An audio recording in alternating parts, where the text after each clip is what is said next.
Demos. Taigi perskaitysiu tam skirtą Vacio Reimerio eilėraštį O Demos. Demos graikiškai visuomenė, tauta.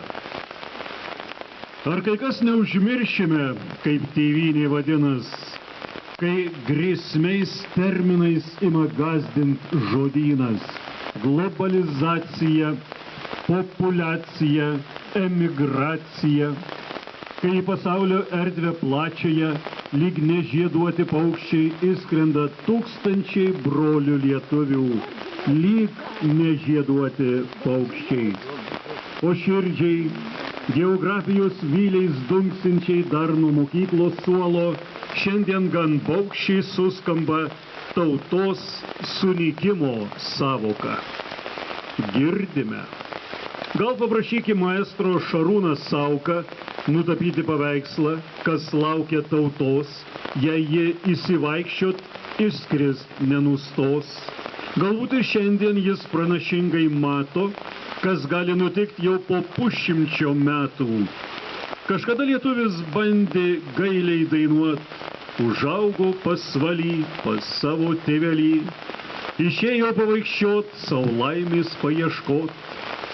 O šiandien ne dainos, beveik Šopeno maršo užuomina per Lietuvos padangę plaukia. Gal kiek asmeniškai tą priminimą aršų girdžiu ir aš, nes emigracija kaip auka pasiglemžė ir mano artimus. Plačiau paėmus, tikris lastai, neliko kas vaikystėj glaustų, guostų, nuo sienos iš tolybių žvelgia stiklo rėmos seneliai mano.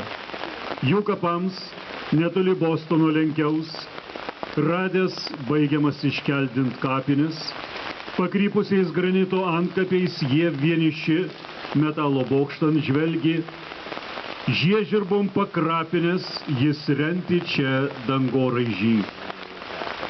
O laimė, jei esi, tu su seneliais nebuvai. Žeidė ir mano širdį, daug aikčiojimų Lietuva ir šiandien girdi, kai tiek jos protų, rankų ir širdžių įniko palikti tėviškę, namus, šeimas, vaikus, tikėdami, kad laimė jiems svetur paklus tarnaut, kaip jie paklūsta siekiui pinigo. Gal tėvynės meilė mūsuose nupigo, juk mūsų 3 milijonai daina sparnus prarado. Ką be užtrauksim ryt po ryt, kas pasakys? Gal paieškoję ir savoj šilį vilingą Eldorado surastume ir prie šešupės fortuna pažvelgtų į akis. Tik tai žodynai išvinioja dar ir tokią apviją, supančioti mums ateitį per žodį demografija. Gandrai vaikų beatneša mažiau, negu senolių anapilin išeina. Nei kotedžai, nei vargų namai nesuvilioja jų, o demografija, o demos, demos, demos. O demonas ne tik žodyne gretinsis ir šičia būtinai. Tokia tikrovė daugelį tautų likimą jau yra nulėmus.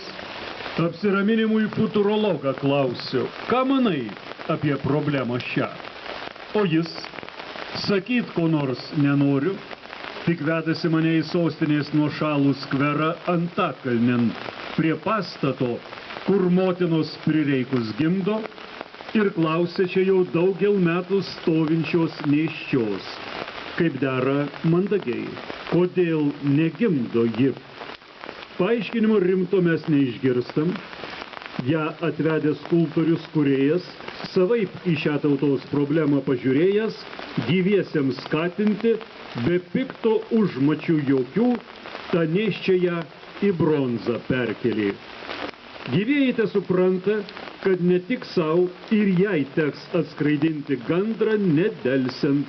Te neskris jis be gyvos naštos pro šalį, tėvynė Lietuva kiekvienai porai įsivuos lopšelį, iš meilės jų jums krikštauti daugiau vaikų. Ar taip nutiks? Turėtų.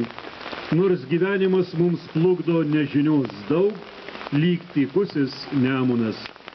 Tik neužmirškim žodžio, iš visų brangių vardyne brangiausio, kaip lietuvis Lietuvą vadino. 2012 metai, spalis, Vacys Reimeris.